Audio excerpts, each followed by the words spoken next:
ICC champions ট্রফির প্রথম সেমিফাইনালে আজ ৪ঠা মার্চ মঙ্গলবার দুপুরে মুখোমুখি হচ্ছে ভারত এবং অস্ট্রেলিয়া। দুবাই আন্তর্জাতিক ক্রিকেট স্টেডিয়ামে ভারতের সময় অনুযায়ী দুপুর ২:৩০টায় শুরু হবে ম্যাচটি।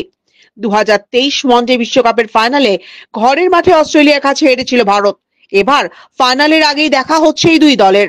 এই ম্যাচ প্রতিটি ভারতবাসীর জন্য প্রতিশোধের ম্যাচ। এবার ফল নিজেদের অনুকূলে রাখতে চান অধিনায়ক রোহিত। তার ভাষায়, আইসিসি ইভেন্টে অস্ট্রেলিয়া সবসময় ভালো খেলে, খুব ভালো ম্যাচ হবে। আমাদের ভুল থেকে শিক্ষা নিতে হবে, নিজেদের কাজ ঠিক মতো করতে হবে। আশা করি এবার ফল আমাদের পক্ষে যাবে। অপরদিকে শিরোপা জিততে মরিয়া অজিরা। আসলে তাদের শুরুটাও হয়েছিল দারুণ। ইংল্যান্ডের ছুড়ে দেওয়া রানের পাহাড় ডিঙিয়ে অস্ট্রেলিয়া তুলে নেয় রেকর্ড জয়। কিন্তু পরের দুই ম্যাচে মাঠে নামতে পারেনি দলটি। বৃষ্টির কারণে দক্ষিণ আফ্রিকা ও আফগানিস্তানের সঙ্গে পয়েন্ট ভাগাভাগি করতে হয় স্টিভেন স্মিথের দলকে।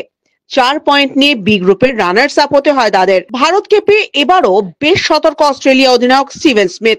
গতকাল সাংবাদিক বৈঠকে তিনি বলেছেন, বিশ্ব ক্রিকেট অন্যতম সেরা এক দল ভারত। গত ৮-১০ বছর ধরে আইসিসি ইভেন্টের সেরা 4-এ জায়গা করে নেয় তারা। এবার গ্রুপ পর্বে 3 ম্যাচেই অসাধারণ ক্রিকেট খেলেছে রোহিতের দল। এমন দলের বিপক্ষে সাফল্য পেতে হলে সেরা ক্রিকেট খেলা ছাড়া অন্য কোনো উপায় নেই। আমি আশাবাদী সতীর্থরা তাদের সেরাটা উজাড় করে দেবেন এবং ফাইনালে টিকিট নিশ্চিত করবেন। ব্যুরো রিপোর্ট, আজ বাংলা।